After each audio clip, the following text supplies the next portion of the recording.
Hey y'all, this is Chris and Jess with Rockin Farm. We're getting ready to go on a property walk. It's been quite some time since we've taken the time to do this, but let's go see what's going on the property. So we don't necessarily name all of our livestock or anything like that, but this little chicken right here, her name is Hendini. Now we call her Hendini because I think we finally figured out how she's getting out.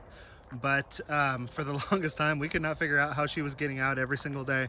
And I never had a pair of scissors when I was around, so I couldn't clip her wings. And then it got to the point where she was fine with the dogs, and she's out here pecking around, and she's happy, so I just don't even care. That's her little buddy. Now this one here has 2 clipped wings and manages to get out. So I guess all the rest of the brothers and sisters there are a little jealous, but that's Hendini. So if you ever see me, say hi. Say hi, Hendini. Really excited about some other stuff like dandelions. Yay.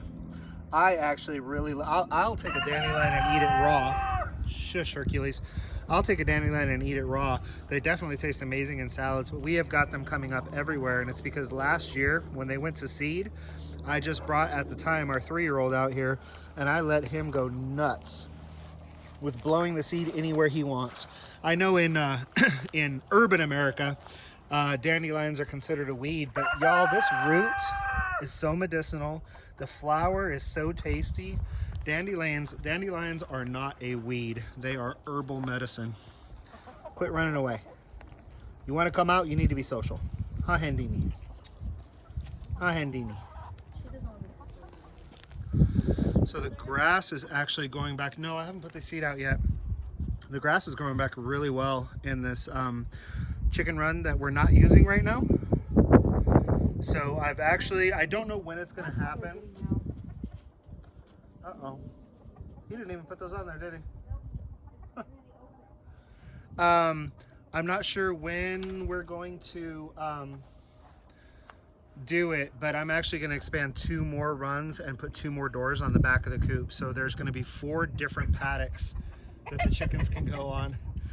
We found out how they're escaping today. Apparently the gate got left open, so we've got chicken wrangling going on right now. So anyhow, back to this. The grass is growing back really well, not having poultry on it. Now, if I put the chickens on this with this little bit of grass right now, it would be gone in a day. But not only am I letting this grass grow back, through Amazon, I bought a seed mix that's like clover and it's got some rye in it. It's just basically kind of a pasture mix. It was a small bag of it, like 5 pounds. So I'm going to seed this area, start getting some water to it, and when it grows up and gets nice and good and tall, then I'll let the chickens back on this side. And I'm just really curious to see how it's going to go. I'm not going to recommend that seed mix until I see how it grows. And then I'll throw something up on YouTube and let you know, or down in the comment section and let you know how it went. They're still laying really well for us even though it's winter. We're collecting on average anywhere from a dozen to 16 eggs a day, and that's off of 25 laying hens. So we're doing good even though it's winter and their production has slowed down. Of course, I opened the door, so now they all want to come in here and say hi.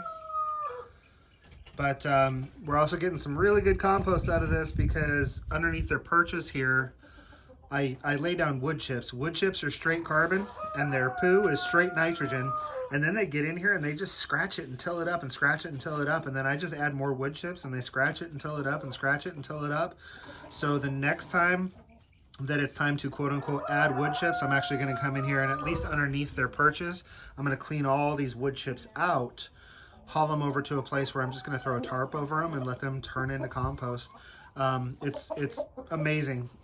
They basically, between their poo and their scratching, they turn these wood chips into nitrogen-rich dirt. It's great stuff. So this was a happy accident. I just happened to have wood chips, and it's going really well. So we're just going to keep doing it. Guineas, say hi, YouTube. Say hi, YouTube. These are the guineas. These critters have so much personality, it's ridiculous. They're probably going to follow us around on the majority of this walk. They don't want to be touched, but man, they want to be by you. We're walking around over here in Jess's desert garden right now, and it's a sad moment because since these are all desert plants, they survive, but during the winter, man, they get sad. They get really sad. That's a golden lantana. It'll come back, but it'll, it just looks horrible right now. The majority of our cactus are doing okay, but all the grasses are dead for the winter. So her desert garden looks a little pitiful. Some of the cactuses aren't faring quite as well, but they're still very green at their hearts. So, you know, I mean, the outside petals of a cactus die anyhow. This guy here, I'm not sure if this guy's gonna come back. We will have to see. And this Palo Verde actually went all the way through last winter and maintained all of its color. But this year, it turned real brown on us. It's still alive. It's a live tree. It's very dormant, but it's pretty green bark is gone.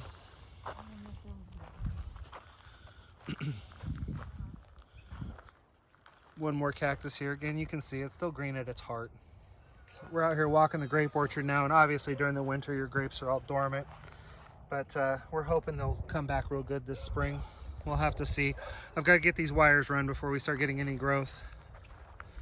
And we'll just go ahead and walk on up and look at some dead figs here as well.